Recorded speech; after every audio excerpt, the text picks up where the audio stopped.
Well, some in the medical community, they're providing new evidence that psychedelic mushrooms may possibly provide long-lasting relief from chronic pain. Scientists at the University of Michigan finding that rats who were given a key ingredient in these magic mushrooms were less sensitive to certain types of pain compared to those not given the drug. Kelsey is back to join us with what this could mean for the future of pain management. Adrienne, good morning. So this is pretty interesting. This study suggests that the active ingredient found in these mushrooms called psilocybin might alter and reshape the pathways of our brain. It also suggests that it could treat the cause of chronic pain, not just the pain itself. In this study conducted at the University of Michigan, rats were injected with formaldehyde into their feet to mimic the effects of chronic inflammation.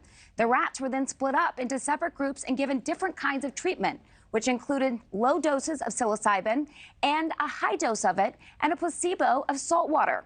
The rats were then exposed to pricks on their feet and hot plates to see how they responded. The study found that the rats that were given both a low and high dose of psilocybin showed signs of reduced sensitivity to the pricks on their foot. However, this is interesting. The rats did not show improvement when they were exposed to heat. We reached out to a doctor to explain how psilocybin can target pain. The cool thing about psilocybin is it has a potential to interact favorably in pain at multiple areas. One, it may decrease the intensity of which you perceive the pain signals coming in. It may dim down that 10 to a 2 or a 5.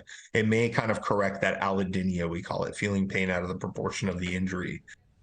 Now, this research shows promising medical benefits of chemicals found in magic mushrooms. But more research is, of course, needed to fully understand psilocybin and whether it can be used to manage pain.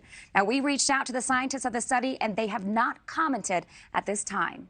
Adrienne. All right. Thank you very much, Kelsey. Thank you for watching. Go to newsnationnow.com to find NewsNation on your television provider. And don't forget to click the red subscribe button below to get more of NewsNation's fact-driven, unbiased coverage.